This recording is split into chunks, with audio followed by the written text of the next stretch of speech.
Well guys, ketemu lagi di sesi keempat. Sesi sesi ketiga ya, ketiga Shenzhen ketiga. Ya, sesi ketiga. Sorry. Kali ini tentang Shenzhen. Ya, Shenzhen. Ya, tahun 2015 kita ke Shenzhen. Kita memberanikan diri main lebih jauh lagi. Dan kali ini kita beli tiket full board. Artinya bukan low cost. Nanti mulutnya nggak kelihatan. Ya, ini kita pertama kali yang bukan low cost, full board ya, Cathay Pacific. Wah keren. Kita pertama kali memberanikan diri, Cathay Pacific nggak murah ya, itu nggak murah. Pada Tapi saat itu biaya tiketnya 24 juta. iya, pada saat itu loh ya. Pada saat itu.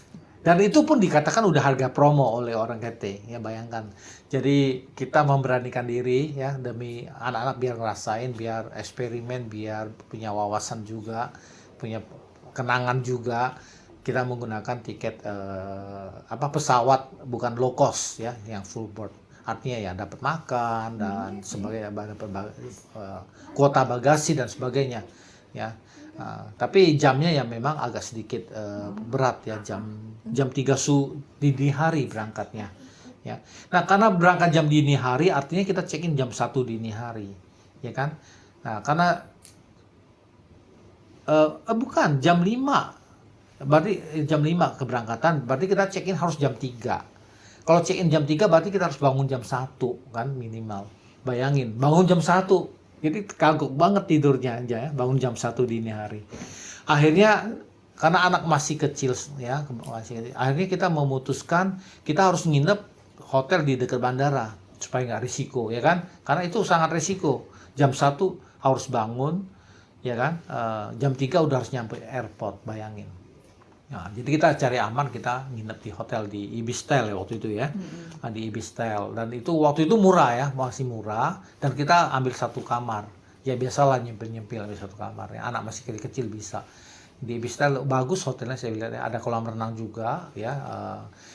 Tapi waktu itu kan masih bulan puasa ya, jadi agak repot. Ada berapa tahun kita berangkat bulan puasa. Itu agak repot dengan makan ya, breakfast terutama ya, agak repot. Jadi kita request apa itu, request meal box ya, meal box, tapi ya ala kadarnya lah ya. Yang menarik di di Ibistel itu menarik sekali. Kita booking satu kamar, ini yang cukup berkesan. Booking satu kamar, umumnya satu kamar itu maksimal 3 orang lah, 2-3 orang ya kan. Nah, jadi biasanya hotel di daerah bandara itu menyediakan pelayanan service shuttle bus, airport shuttle bus service free ya. Artinya para penghuni staying guest itu boleh dapat pelayanan untuk diantar ke bandara ya. Jadi umumnya kita bisa request. Nah, jadi karena kita mesen satu kamar, kita juga request ke front desk kita besok menggunakan shuttle bus ya. Oke. Yang kejadian menarik besoknya adalah begini. Kita dapat dulu ya, yang jam berapa saya lupa, 2:30 ya kalau nggak salah ya. 2:30 apa jam 2 saya lupa. Dapat, kita naik bus. Begitu kita naik bus ya, minibus sih ya. Kemudian lama sekali nggak berangkat. Saya bingung ada apa nih, udah mepet ya. Ada apa nih nggak berangkat. Ternyata ada penumpang lain juga mau ikut saat itu juga, ngotot. Saya bingung kenapa dia ngotot ya. Terus nggak lama orang hotel sama supirnya lihat saya cukup lama, lihat saya beberapa saat. Saya juga bingung ada apa nih ya. Akhirnya saya baru tahu setelah kejadian itu, setelah cukup lama, artinya setelah tur berakhir saya baru tahu, oh ternyata saya yang salah. Saya satu kamar 5 orang, sehingga itu di luar dugaan mereka, jadi seatnya langsung penuh, sedangkan 2 orang itu nggak bisa masuk ya kan. Jadi sebetulnya saya yang bersalah ini, saya merasa bersalah untuk hal itu ya. Karena satu kamar idealnya 2-3 orang, kita 5 orang. Ini di mana, Pak? Di Hong Kong. Peking. Jadi makanya di luar ekspektasi, akhirnya 2 orang tuh mental nggak bisa naik bareng berangkat kita, padahal itu jamnya mengejar pesawat ya, schedule flight schedule ya. Jadi saya juga nggak enak hati ya. Ya itulah jadi apa namanya kesalahan saya juga ya. Tapi ya apa boleh buat lah ya waktu itu. Nah sebagai hukumannya kesalahan saya itu kardus saya ketinggalan. Menarik sekali ya. Sampai saya udah mau proses pikun tuh saat itu ya. Padahal nah sampai bandara ya itu kardus udah berhasil naik ke mobil dari kamar, udah keluar, udah check out ya.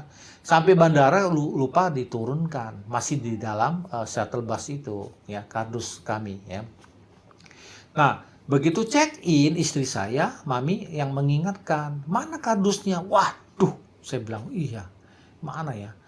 Ya, untungnya saya ada nomor telepon hotel tersebut. Yang untungnya saya booking menggunakan biro travel ya, jadi ada datanya. Saya telepon, begitu saya telepon, saya bilang, "Tolong ini gini bla bla bla." Saya bilang, "Tolong ini." Yang saya jadi pikiran saya, shuttle bus hotel ini bukan setiap saat ada, ya. Jadi ada yang per 30 menit, ada yang per 1 jam malahan. Jadi itu juga cukup bikin jantungan, ya. Ada yang per 1 jam keberangkatan shuttle bus. Kalau yang per 15 menit kita tenang, ya. Per 30 menit. Kalau yang per 1 jam gimana nih? Saya tanya, bisa nggak diantar kemari? Saya agak khawatir waktu nanya ke orang hotel. Oh ya bisa, untung dia bilang bisa. Ya, tapi benar bisa ya.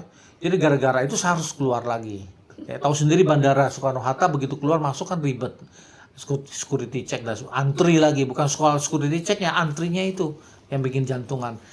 Saya keluar lagi, keluarga saya tetap di dalam. Saya keluar sendirian, ketemu supirnya ya. Dan ya untungnya berhasil kita temukan, diselamatkan ya. Terima kasih pada Pak Supir ya saat itu ya, udah berjasa.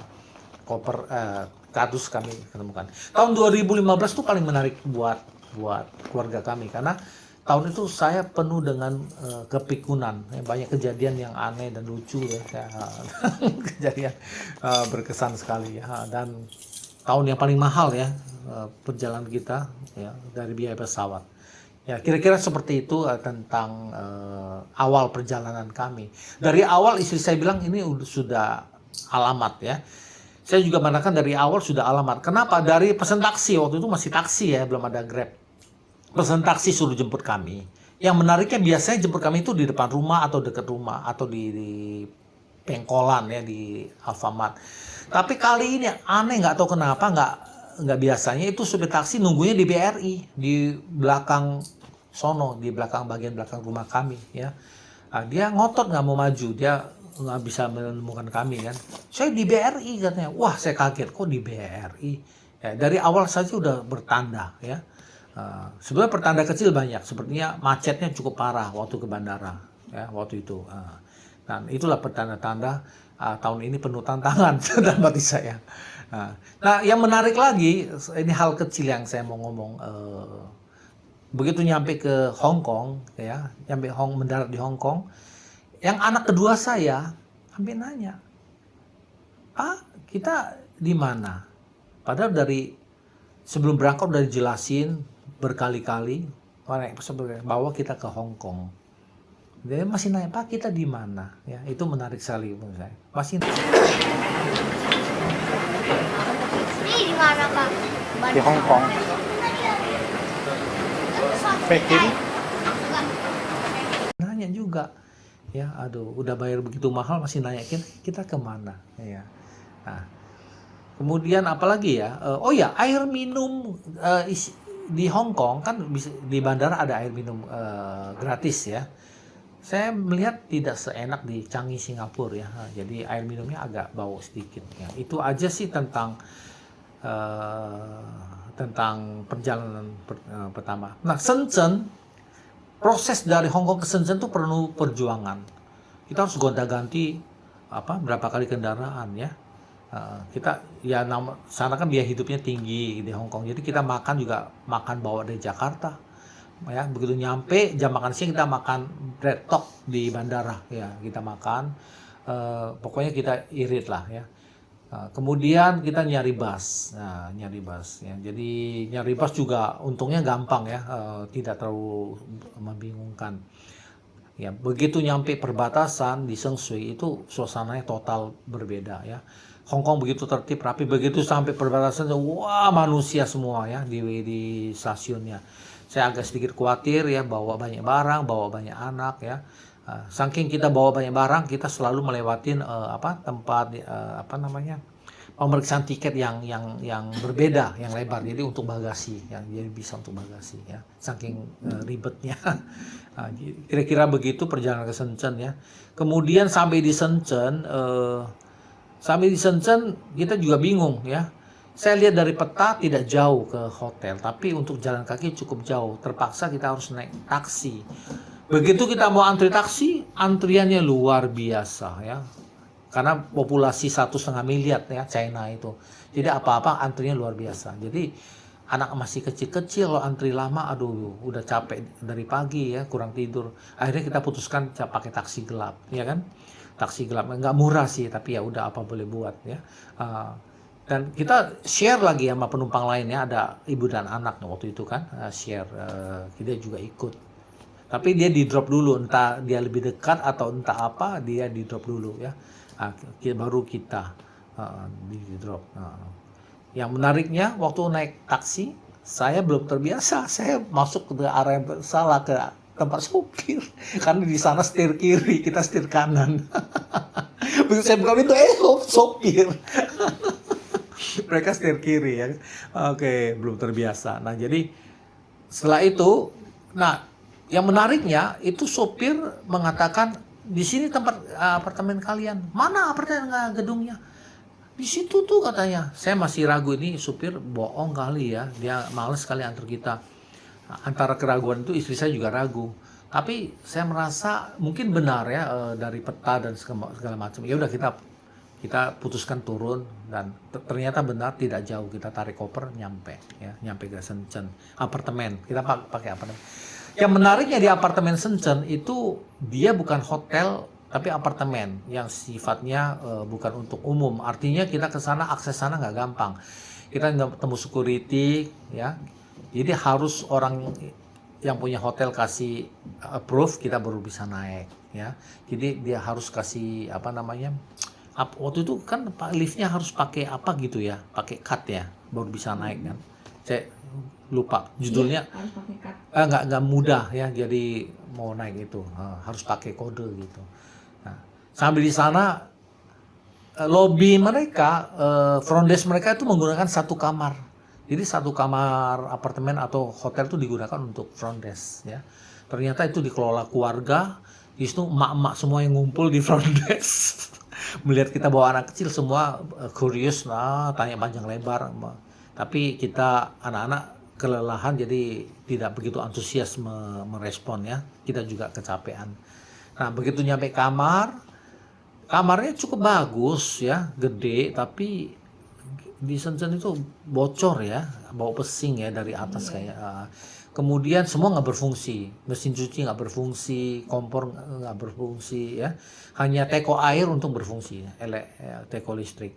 Tapi yang bagusnya itu di samping itu tempat kompresor AC kan panas, jadi baju cepat kering ya, itu aja yang poin bagus. Dan window-nya bagus ya, view dari kamarnya bagus ya, jadi suasana daerah Tongmen ya.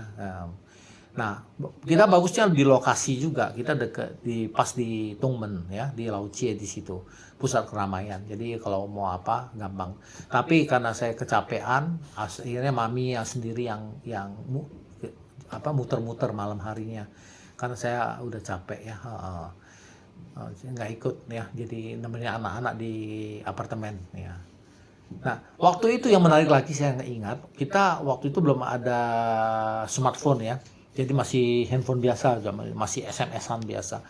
Nah, saya dan istri saya mau pergi, saya pastiin dulu nih, ya kan, bisa nggak ke kontak kita nih? Karena sekali kirim 4.000 kan kalau nggak salah. Karena kalau ada apa-apa istri saya mau naik, perlu akses kan, perlu bantuan kita yang dari atas. Jadi dipastiin dulu, nah nanti baru ini, setelah bisa ke kontak, baru dia pergi ya, baru tenang gitu. Nah, karena repot, belum ada smartphone dan cara naiknya juga nggak gampang ya, sehingga itu jadi hal yang mengkhawatirkan juga sebelum pergi. Kira-kira begitu Shenzhen ya, overall begitu. Shenzhen juga masih banyak pengemis di jembatan. Iya. Tuh. Ya dengan penduduk 1,5 miliar ya itu wajar lah. Mereka tentu masih banyak ketimpangan sosial ya, karena penduduknya terlalu banyak. Tentu yang orang semua lapisan ada, semua jenis kategori sosial ya pasti ada di situ. Yang mapan, yang di bawah garis kemiskinan ya. Tapi untungnya cukup aman lah ya, dan saya juga agak khawatir mami pergi cukup malam waktu itu ya, dan tapi ya nggak apa-apa, aman pulang ya. Ya kira-kira begitu Shenzhen. Yang menariknya lagi waktu itu saya bawa spaghetti, karena tidak ada kompor saya menggunakan teko listrik ya. Karena kelamaan godoknya, akhirnya spagettinya lengket di teko listrik gitu. Lengket, gosong maksud saya. Untung pemiliknya tidak perhatiin ya, itu bisa ganti rugi loh ya kalau dia perhatiin. Saya cuci sebisa mungkin ya. Aduh. Tetap ada bekas sedikit. Ada, karena itu sempat gosong ya, sempat gosong. Jadi idealnya nggak boleh untuk spaghetti lah ya, karena spaghetti kan cukup lama, harus godok lama dan itu menguras air ya, beda sama Indomie. Ya, kira-kira begitulah Shenzhen. Kemudian besoknya kita ketemu orang Indonesia ya, keluarga Indonesia waktu perjalanan ke Shenzhen. Sampai janjian lagi, yuk kita ketemu di Shenzhen besok. Akhirnya nggak ada kabarnya. Ada satu keluarga kan ya udah masing-masing lah, karena susah ya, karena udah beda hotel. Karena pikir bisa bareng juga seru ya, ada keluarga lain sama-sama Indonesia, tadinya pikir begitu. Tapi karena kita juga sibuk masing-masing ya, punya acara masing-masing ya. Kita di Shenzhen cuma 2 tempat sih, itu juga butuh seharian ya, butuh seharian.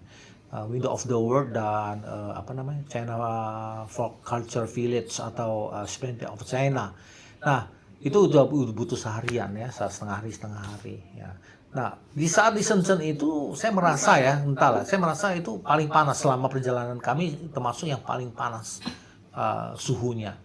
Ya, anak-anak juga aduh ya kewalahan ya, panas luar biasa ya. Untungnya kita semua sehat, masih bisa menikmati ya syukurlah ya. Terus Kita makan siang juga irit ya, dari spaghetti yang kita bikin di apartemen kita bawa ya, cukup irit. Tadi saya sempat mikir bisa nggak kita numpang makan di mana nih, karena di luar negeri itu nggak semua tempat kita bebas untuk nongkrong, makan dan sebagainya, duduk gitu ya. Ternyata ada, tapi kita harus beli ya, beli sosis ya, simbolis kita beli 1-2 sosis terus numpang makan di situ. Ya irit lumayan irit ya gitu. Makan malamnya yang mahal dan nggak enak ya di Splendid of China ya, makan malam yang sebelum kita lihat show ya. Dan seperti biasa pengalaman kita selalu begitu, udah malam baterai lowbat semua ya. Jadi ada berapa momen yang kita nggak bisa shoot ya, pengalaman. Sayang sekali ya. Dan juga saat itu handycam kita memang kualitasnya kurang lah ya. Jadi untuk pencahayaan minim itu nggak maksimal ya, nggak maksimal. Jadi ya itu ada hal-hal minusnya di situ ya. Jadi untuk dokumentasi ada berapa poin yang kurang. Tapi karena anak-anak masih kecil ya, secara memoresnya juga mungkin tidak ada. Jadi kita harapan satu-satunya di video sebetulnya ya. Tapi sayangnya ada berapa bagian yang kita tidak bisa dokumentasikan, khususnya bagian-bagian akhir. Kemudian yang menarik di Shenzhen, yang kita terakhir kali kita pulang setelah tour ya, pulang ke ke apartemen. Ada satu AI di kereta ya, wah ramah sekali ngobrol, ramah sekali ya. Tapi orang sekelilingnya memandang dengan muka serius gitu, nggak ikut ini ya. Tadinya ya saya bingung. Setelah saya pikir-pikir, orang di sana, maaf ya, bukan mau ngomong, di China kalau orang ramah sama kita sebetulnya kita harus was-was gitu, was-was karena sampai yang saya curiga gitu, begini. Tapi waktu hari kejadian saya nggak begitu Setelah itu saya baru memorize, ternyata agak mencurigakan karena dia ngotot berapa kali untuk turun di stasiunnya dan ikut ke tempatnya, ngundang gitu. Nah, saya bilang kita nggak turun di stasiun itu. Oh sayang ya katanya. Oh kenapa sayang gitu ya? Saya pikir wah ini agak mengherankan juga, dengan muka agak kecewa gitu. Ya ternyata saya memperhatikan ekspresinya itu ya. Tapi anyway nggak semuanya. Saat kita pagi-pagi yang menariknya Shenzhen, kita waktu mau berangkat itu toko-toko belum buka.